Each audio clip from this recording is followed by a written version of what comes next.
నిన్న చూస్తే జగన్మోహన్ రెడ్డి గారు అదే పులివెందుల ఎమ్మెల్యే గారు టూర్ ప్రోగ్రామ్ చూస్తే నిజంగా ఒక డ్రామాను తలపించిందండి. ఎందుకంటే ఎప్పుడు కూడా ప్రశాంతంగా ఇప్పుడు ఇంతకు ముందు ఎప్పుడు ఫ్యాక్షన్ రాజకీయాలతో సతమతం అయిపోతూ ఎప్పుడు ఎవరు ఉంటారో ఎప్పుడు ఎవరు నరికివేయబడతారో అనే భయంగా ఉన్న రాయలసీమ ఆ రోజు చంద్రబాబు నాయుడు గారు సీఎంగా ఉండేటప్పుడు ఆ రోజు ఫ్యాక్షన్ మీద ఉక్కుపాదం మోపి సుమారుగా ఫ్యాక్షన్ రాజకీయాలకే ఆ రోజు నుంచి వదిలేసేటట్టుగా పరిస్థితులు ఉండి అక్కడ కూడా చాలా మంది నాయకులు కానీ అదేవిధంగా రాయలసీమ వాసులు కానీ ఫ్యాక్షనిజాన్ని పక్కన పెట్టి వ్యాపారాల పేరిట పరిశ్రమల పేరిట వ్యవసాయం చేసుకుని వాళ్ళ జీవనోపాధి సాగిస్తున్న నేపథ్యంలో రాయలసీమని రత్నాలసీమ చేయాలి అన్న ఆకాంక్షిస్తున్న చంద్రబాబు నాయుడు గారి నేతృత్వంలో ఎన్డీఏ నేతృత్వంలో జగన్మోహన్ రెడ్డి ఏదో రకంగా శవ రాజకీయాలు చేసైనా ఫ్యాక్షన్ రాజకీయాన్ని మళ్ళా తెరలేపాలి అనే ఉద్దేశంతో నిన్న అతను చేసిన ఒక డ్రామాను చూస్తూ ఉంటే ప్రజలు కూడా ఇలాంటి వాడినే ఇంతకు ముందు 151 సీట్లు ఇచ్చి మనం సీఎం చేశామని సిగ్గుపడే పరిస్థితి కనిపిస్తా ఉంది. ఎందుకని చెప్తున్నానంటే ఒక కుటుంబ కలహాల నేపథ్యంలో జరిగిన ఒక హత్య, ఇంకా దినకర్మ కూడా ఐ థింక్ ఈ రోజు అనుకుంటా దినకార్యం కూడా, అటువంటి నేపథ్యంలో ఒక బాధిత కుటుంబాన్ని పరామర్శించాల్సిన తీరు చూస్తే నిజంగా ఇలాగా పరామర్శిస్తారు. దట్టు ఒక 5 సంవత్సరాలు 151 సీట్లు ప్రజలు ఇచ్చిన సీఎం గా చేసిన వ్యక్తి అఫ్ కోర్స్ ఆ రోజు అతను చేసిన అన్యాయాలు అక్రమాలు బట్టి సుమారుగా దగ్గర ఇప్పుడు మళ్ళా 11 సీట్లకు పడిపోయిన వ్యక్తి పరామర్శకి వెళ్ళినప్పుడు కూడా 11 సీట్లు వచ్చినా కూడా బుద్ధి రాకుండా ఆ పరామర్శించిన తీరు చూస్తా ఉంటే నిజంగా చాలా బాధ అనిపించే పరిస్థితి. అదేవిధంగా అతను నైజం కూడా బయటపడిన పరిస్థితి మనందరికీ కనిపిస్తుంది. లాస్ట్ 5 years ఒక స్టేట్ స్పాన్సర్డ్ టెర్రరిజం ని ఎక్కువగా ప్రోత్సహించి ఎప్పుడు చూసినా ఎక్కడ చూసినా దాడులు, హత్యలు, మానభంగాలు, కబ్జాలు ఇలాంటి సిచ్యువేషన్ తోనే 5 సంవత్సరాలు కూడా గడిపేసి ఈ రోజు తిరిగి ఎన్డీఏ గవర్నమెంట్ మీద బురద జల్లే పరిస్థితి కనిపిస్తా ఉంది.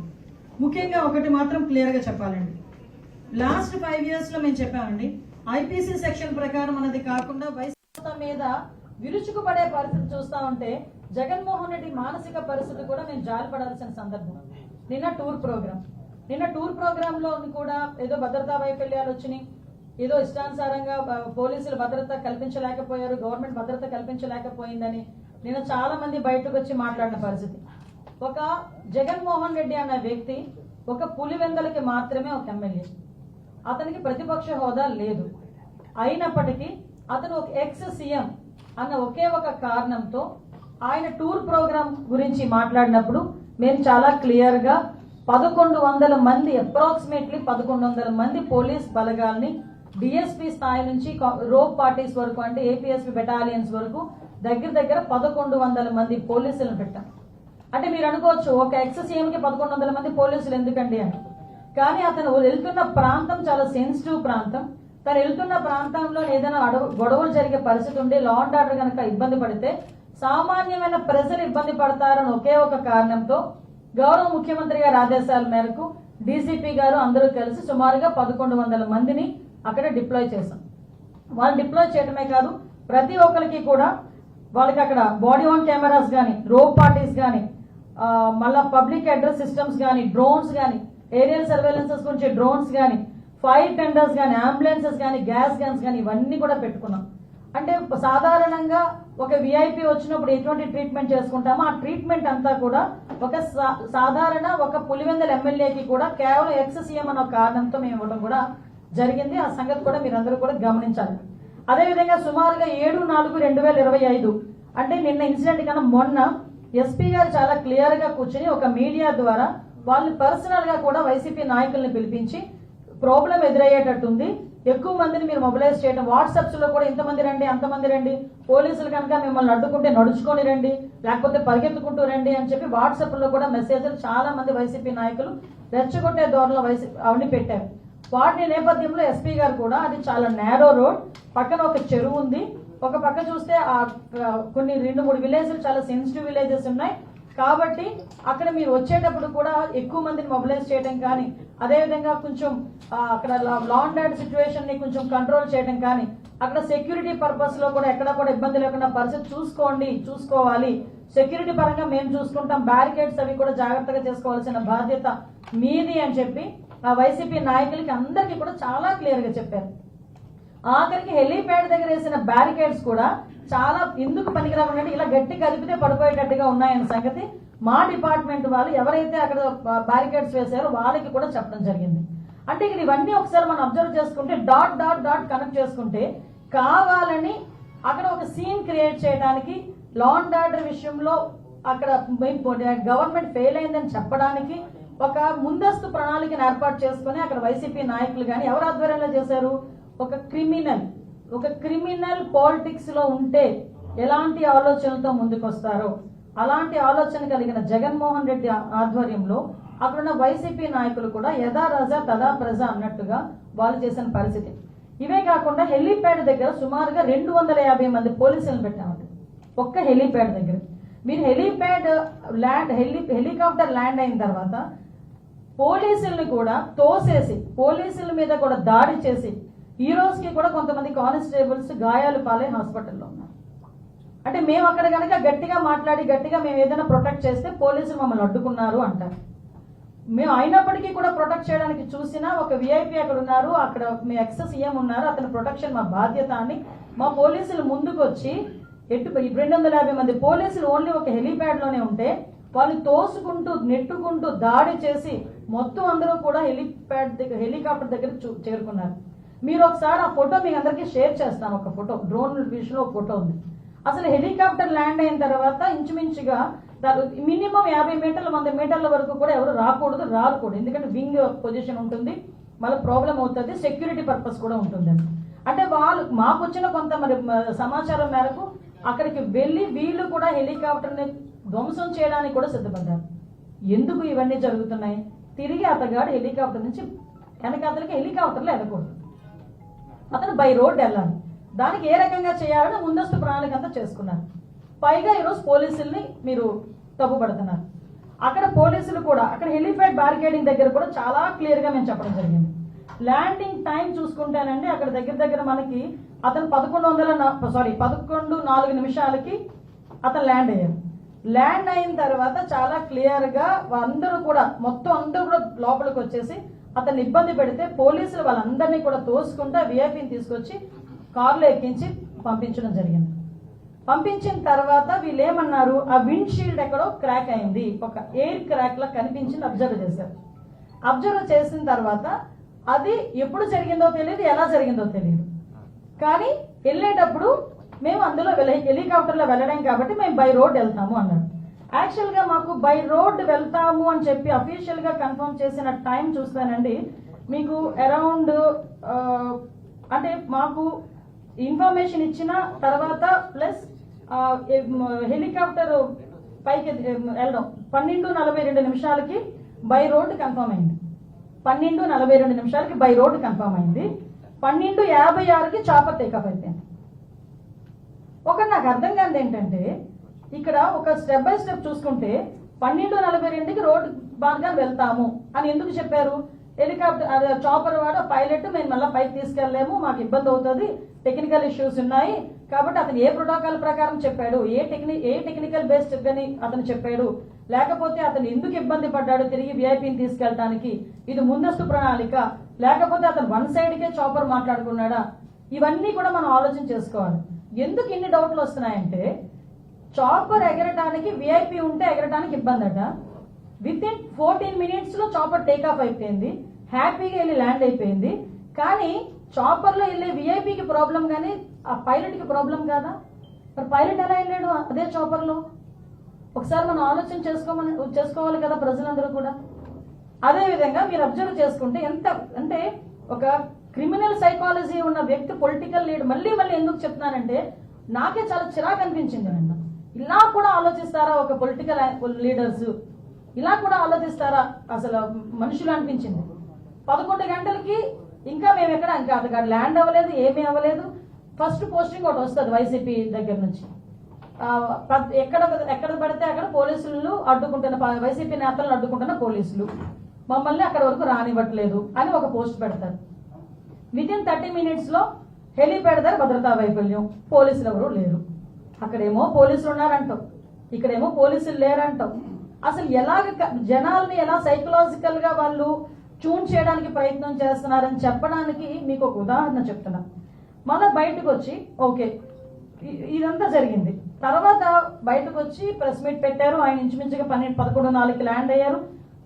డిపార్చర్ 11 గంటల 15 నిమిషాలకి డిపార్చర్ అయ్యారు. అక్కడ నుంచి పాపిరెడ్డిపాలెం వెళ్ళారు. అక్కడ విక్టిమ్ హౌస్కి వెళ్ళారు. ఇంపాక్ట్ అయ్యారు. బయటకు వచ్చి ప్రెస్ మీట్ పెట్టారు. బయటకు వచ్చి ప్రెస్ మీట్ పెట్టి ఎలా మాట్లాడారు, ఏం మాట్లాడారు అన్నది ప్రపంచం అంతా చూశారు నిన్న. అదంతా ఆ ప్రెస్ మీట్ అంతా చూస్తూ ఉంటే ప్రెస్ మీట్ లో జగన్మోహన్ రెడ్డి ఆ ప్రెస్ అతని మాటలు ఒక చెవులో వినిపిస్తా ఉంటే మైండ్ లో రన్ అవుతుంది. ఏంటి రన్ అవుతుంది తెలుసా ప్రజలందరికీను? ఇదే జగన్మోహన్ రెడ్డి లాస్ట్ 5 సంవత్సరాలు చేసిన అరాచకాలన్నీ ప్రజల మైండ్ లో రివైండ్ అవుతున్నాయి. ఎలా రివైండ్ అవుతున్నాయి? మాట్లాడితే లా అండ్ ఆర్డర్ లేదు, లా అండ్ ఆర్డర్ లేదు, లా అండ్ ఆర్డర్ లేదు. అసలు నాకు అర్థం కాలేదు. ఇంతకు ముందు చంద్రబాబు నాయుడు గారు ప్రతిపక్ష నేతగా ఉండేటప్పుడు చలో ఆత్మకూరు అని చెప్పి పిలిపిస్తే నువ్వు ఇంటి దగ్గరకు వచ్చి తాళ్లు కట్టి, గేట్లకు తాళ్లు కట్టి ఆయన హౌస్ అరెస్ట్ చేసిన పరిస్థితి కూడా మర్చిపోయాడు ఆయన ఏమైనా? ఒక పక్క నుంచి చూస్తే అదే సందర్భంలో వైజాగ్ వచ్చి ఆయన వైజాగ్ టూర్ పెట్టుకుంటే ఎయిర్పోర్ట్ నుంచి బయటికి రానివ్వకుండా గూండాలను పెట్టి అతని మీద దాడి చేయించిన పరిస్థితి మర్చిపోయాడు Jaganmohan Reddy. Law and order గురించి మాట్లాడుతున్నాడు ఆయన. నేను ఇప్పుడు ఆయన ఎక్స్ సీఎం గా చంద్రబాబు నాయుడు గారు ఉన్నప్పుడు ఆయన చేసిన అరాచకాల్లో ఏదో మచ్చుకు కొన్ని చెప్తున్నా. అదేవిధంగా రామతీర్థాలకి రాముడు తల నరికేశారని రామతీర్థాలకి గౌరవ అప్పుడు ఎక్స్ సీఎం ఇప్పుడు సీఎం గారు చంద్రబాబు నాయుడు గారు వెళ్తే లారీలను అడ్డగా పెట్టి రోడ్డు మీద కూర్చోబెట్టే సందర్భం మర్చిపోయాడు ఆయన.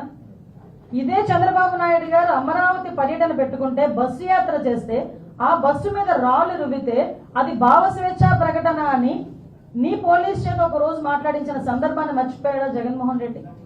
అదేవిధంగా మనం ఆలోచన చేసుకుంటే ఒక పార్టీ ఆఫీస్ మీద దాడి ఏ సందర్భంలో పార్టీ ఆఫీస్ మీద దాడులు జరిగినాయండి ఇన్ని సంవత్సరాలు స్వతంత్రం వచ్చిన తర్వాత?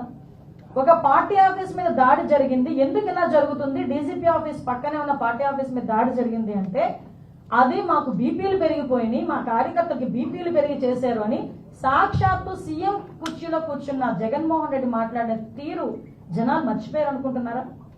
అదేవిధంగా మన కస్టోడియల్ టార్చర్ నేను మాట్లాడాడు ఎవడో వీడియో చూసుకొని ఎమ్మెల్యే వీడియోలో చూపిస్తూ పోలీసులు ఇలాగ మమ్మల్ని ఇబ్బంది పెట్టారని మాట్లాడారు. ఆ సంస్కృతికి మాది కాదబ్బా. కస్టోడియల్ టార్చర్ పెట్టి ముసుగులు వేసుకొని కొడుతూ వీడియో కాల్లో చూసి ఆనందపడిన సందర్భాలు మీరు మర్చిపోయామో కానీ ప్రజలు ఇంకా మర్చిపోలేము. మేము ఎలాగో మర్చిపోలేము, ప్రజలు కూడా మర్చిపోలేము. లోకేష్ గారి మీద కేవలం ప్రశ్నించినందుకు 23 కేసులు పెట్టిన పరిస్థితి మర్చిపోయారు.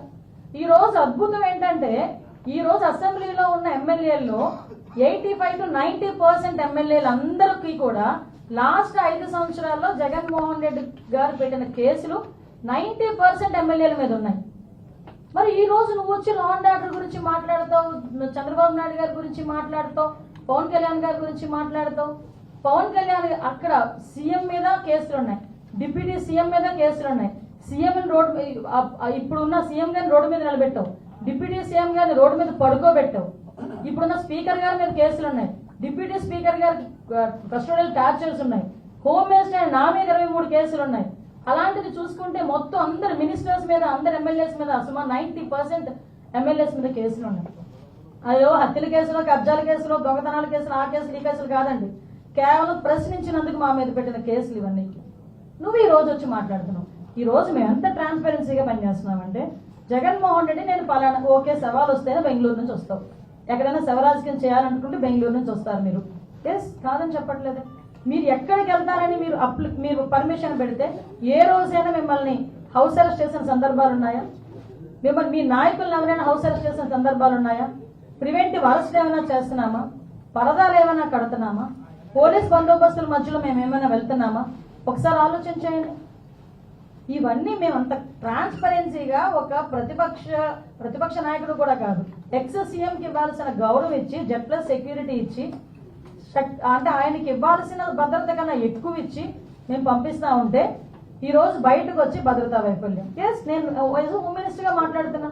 ఒకసారి భద్రతా వైఫల్యం అని మీరు మాట్లాడుతున్నారు, నేను చర్చకు సిద్ధంగా ఉన్నా. ఏ రకంగా భద్రతా వైఫల్యం అయిందో మీరు అక్కడికి వెళ్ళి ఎలా మాట్లాడుతున్నాడంటే జగన్మోహన్ రెడ్డి పోలీసులు బట్టలు ఊడదీసి నిజంగా దమ్మున్నవాడు ఎస్ఐ బయటకు వచ్చి, ఎస్ఐలు అదేవిధంగా మహిళా పోలీసులు కూడా బయటకు వచ్చి ఏ రకంగా మాట్లాడుతున్నారు అని ఒక ఎక్స్ సీఎంని నిలదీసే పరిస్థితి వచ్చిందంటే సిగ్గుపడాలి ఈరోజు జగన్మోహన్ రెడ్డి. ఎందుకు ఇలా మాట్లాడేనా అని సిగ్గుపడాలి. నిజంగానే అనిపించింది. ఒక పోలీస్ కాకి చొక్కా ఒంటి మీదకి రావాలంటే ఏదో బయటికి వెళ్ళి సిఎంఆర్ లోనో లేకపోతే ఎక్కడో లక్కీ షాపింగ్ మాల్కో లేకపోతే ఇంకో షాపింగ్ మాల్కో వెళ్ళి కొనేసి తెచ్చుకున్నంత ఈజీ కాదు కాకి చొక్కా మీద పడ్డం అంటే. ఆ కాకి చొక్కా పోలీస్ కానిస్టేబుల్ దగ్గర నుంచి ఐపీఎస్ వరకు కాకి చొక్కా ఒంటి మీద పడాలంటే ఎగ్జామ్స్ రాసుకొని రన్నింగ్లు పాస్ అయ్యి వాళ్ళు బాడీ ఫిజికల్ ఫిట్నెస్కి వాళ్ళు పాస్ అయ్యి అదేవిధంగా ఇంటర్వ్యూలకి అటెండ్ అయ్యి కఠోరమైన శ్రమ చేస్తే తప్ప ఆ పోలీస్ చొక్కా ఒంటి మీదకి రాదు, ఆ కాకి చొక్కా ఒంటి మీదకి రాదు. అటువంటి కాకి చొక్కా నేను ఓడదీస్తాడట. అది కూడా ఒక ఎక్స్ సీఎం మాట్లాడే భాష ఏమిటో నాకు ఒక అర్థం కావట్లే. అందులో ఆడవాళ్ళు ఉన్నారు. అనంతపురం ఎస్పీ ఒక లేడీ, అనంతపురం డిఐజీ ఒక లేడీ, అక్కడ చాలా మంది లేడీ పోలీస్ కానిస్టేబుల్స్ ఉన్నారు, లేడీ ఎస్ఐస్ ఉన్నారు. అలాంటి వాళ్ళ గురించి బట్టలు ఉడదీస్తాం అలాగా ఇలాగా మాట్లాడుతూ ఉంటే సిగ్గనిపించట్లేదా? సంస్కారమేనా అది? కనీసం ఒక సంస్కారంతో కూడిన మాట ఒక ఎక్స్ సీఎంగా మాట్లాడాలి అన్న ఇంగిత జ్ఞానం లేకుండా ఎక్కడికి వచ్చి మాట్లాడుతున్నాడు? ఇది ఒక విక్టిమ్ హౌస్ దగ్గరకు వచ్చి మాట్లాడే పరిస్థితి. ఎవరి గురించి వెనకేసుకొస్తున్నాడు? ఒక పోసాని కృష్ణమురళి గురించి, ఒక నందిగాం సురేష్ గురించి వెనకేసుకొస్తున్నాడు. మేము ఈ రోజు ఇందాక మేము చెప్పాం, ఎమ్మెల్యేలు ఎంపీల గురించే మాట్లాడాం. నిజంగా ఈ రోజు చెప్తే కార్యకర్తలు కానీ అదేవిధంగా ఇంచుమించుగా చూస్తే దగ్గర మామూలు సామాన్య ప్రజల మీద కానీ వాళ్ళు పెట్టిన కేసులు ఇవన్నీ కోకొల్లలు ఉన్నాయి. కొన్ని వేల కేసులు ఉన్నాయి, మామూలు కొన్ని వేల కేసులు. జగన్మోహన్ రెడ్డి హయాంలో 5 సంవత్సరాల్లో దగ్గర 2826 హత్యలు జరిగినాయి. నిజంగా నేను అంటున్నాను జగన్మోహన్ రెడ్డి నీ హయాంలో 2800 పైచీలకు హత్యలు జరిగినాయి. వీళ్ళందరి దగ్గరికి కూడా నువ్వు వెళ్తానన్నా కూడా మేము విత్ ప్రొటెక్షన్ పంపిస్తాం, వెళ్ళు, నేనేం కాదని చెప్పట్లేదు. వాళ్ళందరి దగ్గరికి వెళ్ళి పరామర్శించే దమ్ముందా నీకు? అలాంటిది ఈ రోజు బయటకు వచ్చి నోటుకొచ్చినట్టు మాట్లాడతారు. కార్పూర్ నాగేశ్వరరావు, అది గూండావో తెలియదు, ఒక ఎక్స్ఎమ్మెల్యే తెలియదు, ఒక రౌడీ షీటరో తెలియదు, బయటకు వచ్చి వాళ్ళ గవర్నమెంట్ వచ్చిద్దట, వచ్చిన తర్వాత గుంటూరు నుంచి బయట ఉన్న అవతల ఉన్న వాళ్ళందరినీ నరికేస్తాడట, గుంటూరు నుంచి ఎవరితో ఉన్న వాళ్ళందరినీ బయటకు తీసుకొచ్చి తంతాడట. అది ఆయన వాళ్ళ కార్యకర్తల మీటింగ్ లో మాట్లాడే పరిస్థితి. అంటే నేనేమంటానంటే జగన్మోహన్ రెడ్డి ఇలాంటి వాళ్ళందరూ బలం అనుకుంటున్నాడు కానీ ఇలాంటి వాళ్ళందరూ లేదు బల్లెల లాంటి వాళ్ళు అనమాట. లాస్ట్ 151 సీట్లు ప్రజలందరూ ఇస్తే మీరు ఇలాంటి పనులు చేసే 11 దిగారు.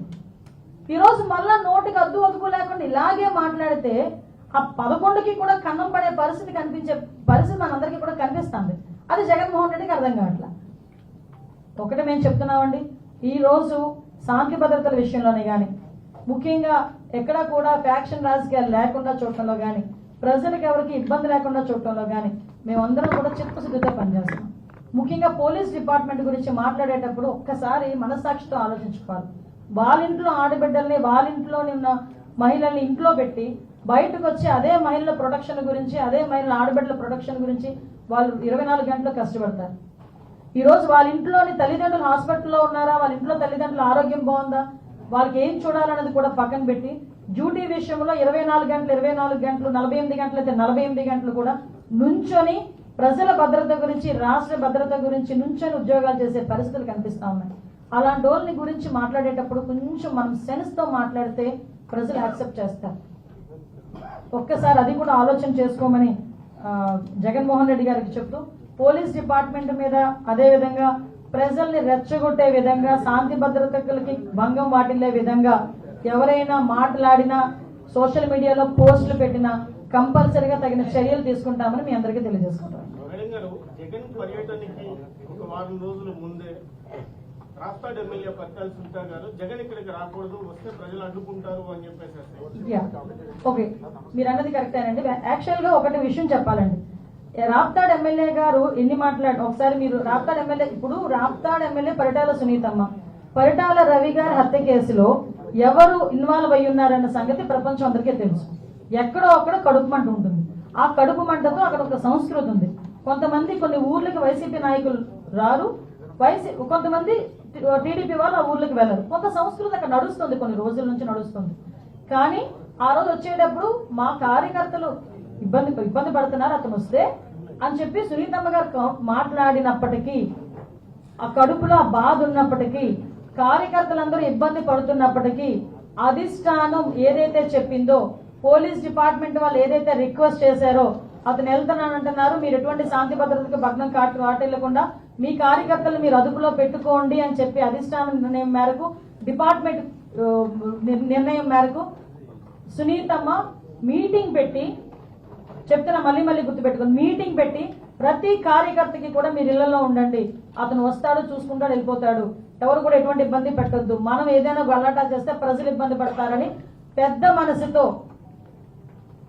మనసుతో ఆవిడ ఆ రోజు ఆ కార్యకర్తలందరికీ కూడా విన్నవించుకుంటే కాబట్టే నేను వచ్చి అన్ని మాటలు మాట్లాడగలిగి బయటకు వెళ్ళగలిగాను. సార్ ఆలోచన చేసుకోవాలి, మేము మా లిమిట్స్ లో మేము ఉంటున్నాం, మా నాయకులు మా లిమిట్స్ లో మేము ఉంటున్నాం, మా అధినాయకుడు ఏం చెప్తారు చేయడానికి మేము సిద్ధంగా ఉన్నాం. కొన్ని సందర్భాల్లో శాంతి భద్రతల విషయంలో మమ్మల్ని మా ఏదో అంటారు కదా, మా సెల్ఫ్ రెస్పెక్ట్ ని చంపుకోనైనా ఈరోజు మేము కూర్చుంటున్నాం. ఎందుకు? ప్రజల అభిష్టం మేరకు, ప్రజల రక్షణార్థం. మేము ఆ విషయంలో చాలా క్లారిటీగా ఉన్నాం. ఇప్పుడు మాజీ మంత్రి ఎవరైతే నరుకుతాము, చంపుతాము, కొడతాము అంటున్నారో, ఎందుకు మీరు అంత మంచితనంగా ఉండిపోతున్నారు? మేము మంచితనంగా, అది మీకు మంచితనంగా కనిపిస్తే నిజంగా మేము చాలా అదృష్టవంతులమే.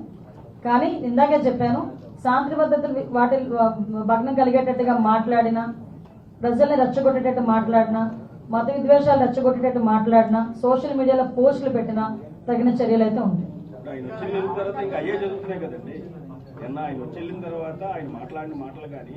అదేనండి, మీకు విషయం ఏంటంటే వెళ్ళిన తర్వాత అవే జరుగుతున్నాయి. వాళ్ళకి క్లారిటీ ఇవ్వడానికి ఇది జరిగింది అని ఒక హోమ్ మినిస్టర్ పొజిషన్ లో నేను వచ్చి కూర్చొని మాట్లాడుతున్నా. ఫర్దర్ గా ఇంకా వాళ్ళు అదే పరిస్థితుల్లో ఉంటాయి కనుక చట్టం తన పని చేసుకుంటుంది.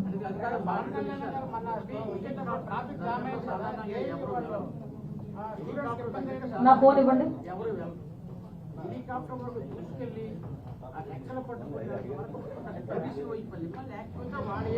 మీకు కొన్ని కావాలంటే నిన్న మా ఎస్పీ గారు కూడా కొన్ని వీడియోస్ పంపించారండి, మీకు తెలుసు. చెప్పండి.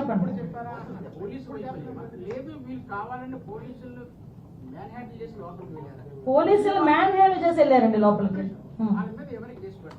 డెఫినెట్ గా పెడతామండి. రెచ్చగొట్టే వ్యాఖ్యలు ఎవరు చేసినా కేసులు పెడతాం. ఇక్కడ ఇంకో విషయం చెప్తానండి, నేను ఆ పాయింట్ మిస్ అయ్యాను. యాక్చువల్ గా ఇతను ఒక్కసారి చాపర్ లో వస్తారు, మళ్ళీ తిరిగి చాపర్ లో వెళ్ళరన్న సంగతి అక్కడున్న వాళ్ళ నాయకులకి ముందే తెలుసు. అక్కడ మనకి ఆ మీటింగ్ స్పాట్ దగ్గర తలసల రఘురామ్ గారు, విశ్వేశ్వరరెడ్డి గారు, అదేవిధంగా సాంశివారెడ్డి ముగ్గురు మాట్లాడుకుంటుంటే విశ్వేశ్వరరెడ్డి గారు వాళ్ళ అనుచరుడు వచ్చి, మనం ఎందుకు ఇక్కడ ఆయన విక్టిమ్ హౌస్కి వచ్చారు, మళ్ళీ చాపర్ దగ్గరికి వెళ్ళిపోతారు కదా, మనం చాపర్ దగ్గరికి వెళ్ళిపోదాం పదండి అని అడిగాడు. అడిగితే విశ్వేశ్వరరెడ్డి చెప్పిన మాట ఏంటంటే, చాపర్ దగ్గరికి నీకు తెలియదా, ఆయన చాపర్లో వెళ్దు, ఆయన బై రోడ్ వెళ్తాడు. బై రోడ్ చాపర్లో వెళ్ళాలి అనుకున్న వ్యక్తి విత్ ఇన్ 10 minutes 15 minutes లో నేను రోడ్డు మీద వెళ్తానంటే జనాలను ఎవరైనా పోగేయగలరా?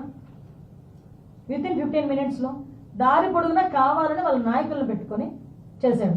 దీనికి ఎందుకు నేను ఇంత పర్టికులర్ గా చెప్తున్నామంటే, ఫస్ట్ ఆఫ్ ఆల్ వీళ్ళు ఫస్ట్ ఒక హెలీప్యాడ్ కి వాళ్ళు పర్మిషన్ అడిగారు. అది 9 kilometers దూరంలో ఉన్న హెలీప్యాడ్. దానికి పర్మిషన్ ఇవ్వమని చెప్పి మేము చెప్పి దగ్గరలో హెలీప్యాడ్ పెట్టుకోమని చెప్పి క్లియర్ గా ఎందుకు ఇవ్వము, అక్కడ పర్మిషన్ ఇవ్వకూడదు అన్నది కూడా లోకల్ ఎస్పీ చాలా క్లియర్ గా నాయకులకు చెప్పారు. 9 kilometers అంటే మధ్యలో 2-3 విలేజెస్ ఉన్నాయి, చాలా నేరో రోడ్డు పక్కన చెరువులు ఉన్నాయి, కొంత వరి పొలాలు ఉన్నాయి, అదేవిధంగా 2-3 కొంచెం క్రిటికల్ సెన్సిటివ్ విలేజెస్ ఉన్నాయి.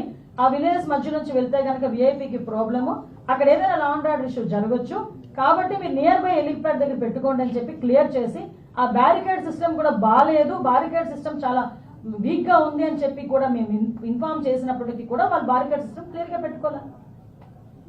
అంటే ఇప్పుడు మళ్ళీ తిరిగి వచ్చి భద్రతా వైఫల్యం అంటే అది వీళ్ళేమో 100 కొద్ది జనాలేమో సమీకరించుకున్నారు. అది డబ్బులు ఇచ్చి తెప్పించుకున్నారో, ఒరిజినల్ గా వచ్చారో, బయట నుంచి వచ్చారో, ఏ నియోజకవర్గాల నుంచి వచ్చారో నెక్స్ట్ ఇష్యూ. కానీ జనాలు అయితే కొంతమంది వచ్చి లిటరల్లీ తోసుకుంటూ ముందుకు వచ్చారు. అసలు నాకు ఇప్పటికీ అర్థం కాదు ఏంటంటే, ఒక హెలీప్యాడ్ దగ్గరికి మనం ఎంతమంది, ఈ ఫోటో ఒకసారి చూస్తే కనబట్లేదా? నేను మీకు పంపిస్తాను. ఈ ఫోటో, ఇది హెలీప్యాడ్ దగ్గర మనుషులు ఉండే పరిస్థితి, చాపర్ దగ్గర. ఒకసారి ఆలోచన చేసుకోవాలి. ఇవన్నీ డాట్స్ అన్ని కనెక్ట్ చేస్తే కంపల్సరీ చాపర్ లో వన్ సైడ్ రావడానికి సిద్ధపడే వచ్చాడు. మేము అందుకేనండి 1100 మందిని పెట్టాము. 1100 మందిని పెట్టడం జరిగింది. వాళ్ళు వాట్సాప్స్ లో మెసేజ్లు పెట్టుకుంటుంటే ముందు రోజు ఎస్పీ అప్పీల్ చేయడం జరిగింది. అప్పీల్ చేసాం. కాబట్టి మేము ఎక్కడా కూడా ఎవరిని హౌస్ అరెస్ట్ చేయలేదండి, నిర్బంధించలేదండి. వాళ్ళు స్వచ్ఛందంగా వస్తారా లేదా తర్వాత విషయం పక్కన పెడితే వాళ్ళు పూలప్ చేసుకున్నా కూడా కొంచెం జాగ్రత్తగా మెయింటైన్ చేయండి. అక్కడ వచ్చేది మీ నాయకుడు, రేపు పొద్దున ఏదైనా శాంతి భద్రతకు విఘాతం కలిగించవచ్చు అని చాలా క్లియర్ గా ఎస్పీ గారు అప్పీల్ పెట్టారు. ముందు రోజు మీడియాలో మాట్లాడారు, ఆ నాయకులు పిలిపించి మాట్లాడారు. అక్కడ బ్యారికేడ్స్ కూడా బాగాలేవని చెప్పింది ఆవిడ. 14 minutes అండి. క్లియర్. నాకు ఒకటే, అన్ని పక్కన పెట్టండి, టైమింగ్ అవన్నీ కాదు. విఐపీని తీసుకెళ్ళడానికి పనికిరాని చాపరు పైలట్ ఎలా తీసుకెళ్ళి ల్యాండ్ చేశాడు? ఒకసారి ఆలోచించండి. దీని మీద కూడా సమగ్రంగా దర్యాప్తు చేస్తున్నాం. మేడం ఇదే ఫస్ట్ ఇన్సిడెంట్ కాదు కదా మేడం, పదే జగన్మోహన్ రెడ్డి ఎక్కడికి వెళ్ళినా పోలీసుల మీద విమర్శలు చేస్తానే ఉన్నాడు. జగన్మోహన్ రెడ్డికి చుట్టూను 900 మంది 5 సంవత్సరాలు ఎలా అయిపోయిందంటే చుట్టూ 900 మంది పోలీసులు, 2000 మంది పోలీసులు, పరదాలు, 5 సంవత్సరాలు అలవాటు అయిపోయాయి. పాపం ప్రతిపక్షంలోకి వచ్చిన తర్వాత, పులివెందుల ఎమ్మెల్యే అయిన తర్వాత పోలీసుల మీద బెంగ కొద్ది మాట్లాడుతున్నారో ఏంటో నాకు అర్థం కావట్లేదు. కానీ ఒకటి మాత్రం క్లియర్ గా చెప్తానండి, పోలీసులు మాట్లాడితే పోలీస్ అని పోలీసుల మీద దుమ్మతి పోయడం అనేది మంచిది కాదు. నేను అందుకే చాలా క్లియర్ గా ఎంతమంది పోలీసులు పెట్టాను. ఈ రోజుకి అండి జగన్మోహన్ రెడ్డి గారు ఎక్స్ సీఎం హోదాలో ఉన్నారు కాబట్టి వాళ్ళ భార్యకి సెక్యూరిటీ ఇస్తున్నాం, వాళ్ళ తల్లి గారికి సెక్యూరిటీ ఇస్తున్నాం, వాళ్ళ చెల్లికి సెక్యూరిటీ ఇస్తున్నాం.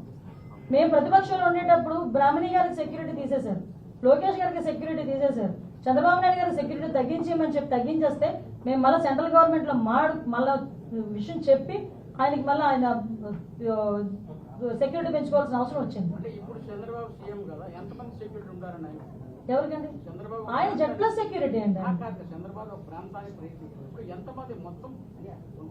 యాక్చువల్గా ఒక సీఎం సెక్యూరిటీకి వెళ్తే మొత్తం చుట్టుపక్కల ఉన్న ఎస్పీని వీళ్ళందరినీ కోఆర్డినేట్ చేసుకుని అక్కడ సిచ్యువేషన్ బట్టి, ఒకవేళ బహిరంగ మీటింగ్ అనుకోండి ఇంచుమించు ఒక 1000 మంది వరకు మేము డిప్లాయ్ చేస్తాం. అదే చిన్న మీటింగ్ అనుకోండి చుట్టుపక్కల అంతా జాగ్రత్తగా చేసుకుని, ఈ మధ్యన మీరు అబ్జర్వ్ చేశారో లేదో చంద్రబాబు నాయుడు గారి ఇంటి దగ్గర కూడా సెక్యూరిటీ తగ్గించి డ్రోన్స్ సర్వేలెన్సెస్ మేము పెట్టుకున్నాం. అదేవిధంగా ఇక్కడ కూడా ఎక్కడైనా డ్రోన్స్ సర్వేలెన్సెస్ పెట్టుకుంటున్నాం, సీసీ కెమెరా సర్వేలెన్సెస్ పెట్టుకుంటున్నాం. అంటే ఫిజికల్ గా పోలీసింగ్ చేసే బదులు ఇన్విజిబుల్ పోలీసింగ్ కూడా మేము దృష్టి పెట్టి చేస్తున్నాం.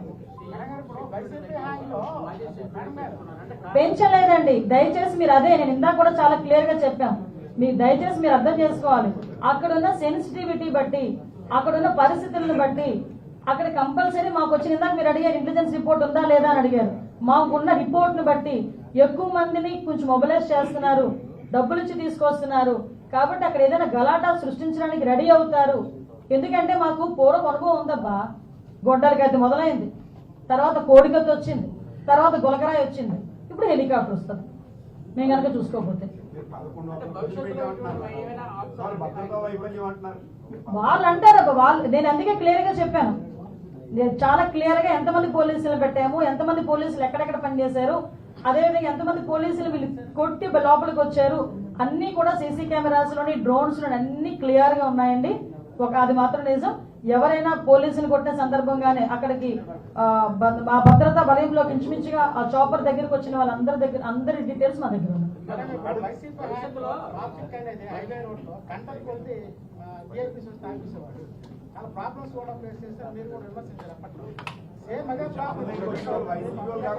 సార్ సారీ, ఈ విషయంలో మీకు కూడా నేను క్లారిటీ ఇవ్వాలి. నిన్నే చాలా క్లియర్ గా సిపి గారు కూడా ప్రెస్ మీట్ పెట్టున్నారండి. మేము ఏదైతే అది ఇమీడియట్ గా అక్కడ నిజమా కాదా ఏంటి విషయం అని చెప్పేసి మేము చాలా ట్రాన్స్పరెన్సీగా మేము దాన్ని ఎంక్వైరీ చేసుకున్నాము. అసలు యాక్చువల్ గా డిప్యూటీ సీఎం గారు కానీ సీఎం గారు కానీ నేను ప్రత్యేక సాక్షి, వాళ్ళు ఎక్కడికైనా వెళ్ళేటప్పుడు 1 సిగ్నల్ ఆపుతారండి, అంతే 1 సిగ్నల్. అది కూడా ఆపొద్దని చెప్పి సీఎం గారు చెప్తే వాళ్ళ భద్రతల విషయంలో 1 సిగ్నల్ అంతే తప్పించి 2-3 సిగ్నల్స్ ఆపే పరిస్థితి అయితే లేదు. కాబట్టి అక్కడ మేము వాళ్ళ ఫోన్ నెంబర్స్ కూడా తీసుకొని వాళ్ళ లొకేషన్స్ కూడా మేము ఐడెంటిఫై చేసుకున్నాం. ఎక్కడా కూడా మొన్న జేఈ మెయిన్స్ కి సంబంధించి ఆ ఎగ్జామ్ కి వెళ్ళలేకుండా ఉండి పవన్ కళ్యాణ్ గారు ట్రాఫిక్ టూర్ వల్ల మేము మానేసామన్న వాళ్ళందరూ కూడా అవాస్తవాలండి. దయచేసి అది కూడా పోలీసుల మీద నెట్టడం మానేయండి ప్లీజ్. రాష్ట్ర వ్యాప్తంగా 15,000 మంది గ్రామ వార్డు సచివాలయ మహిళా పోలీసులు గాలిలో ఉన్నారు. వాళ్ళకి డిపార్ట్మెంట్ లేదు. మీరు మంత్రిగా అయిన తర్వాత ఇష్యూని అసెంబ్లీలో రేస్ చేశారు, డీజీపీ దగ్గర పెట్టారు. స్టిల్ ఇవాళకి కూడా వాళ్ళకి డిపార్ట్మెంట్ లేదు. ఏంటి మీకు విషయం చెప్తున్నా, లాస్ట్ 5 సంవత్సరాల్లో వాళ్ళు ఏ డిపార్ట్మెంట్ కు చెందుతారో కూడా తెలియకుండా 5 సంవత్సరాలు పని చేయించారు. ఎక్కడ ఏ పని చేయించారో కూడా ఎవరికి తెలియదు. వాళ్ళకి పోలీస్ డ్రెస్ వేసేయడానికి కూడా రెడీ అయిపోయారు. అలాంటివన్నీ ఈ రోజు మేము కూలంకషంగా చర్చించుకొని అసలు అందులో ఎంతమంది విల్లింగ్ ఉన్నారు. కొంతమంది వాళ్ళని కార్యదర్శుల కింద తీసుకున్న తర్వాత అందులోని విషయం ఏంటంటే కొంతమంది పోలీస్ డిపార్ట్మెంట్ లో పనిచేయడానికి కొంతమంది విల్లింగ్ ఉన్నారు, కొంతమంది విల్లింగ్ గా లేరు.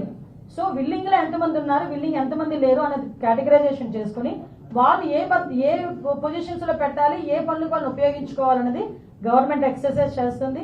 నాకు తెలిసి విత్ ఇన్ 10 days 15 days లో వాళ్ళకి ఎక్కడైతే వాళ్ళు ప్రాపర్ వేలో వాళ్ళకి అర్హత తగ్గట్టుగా వాళ్ళు కూర్చోడం.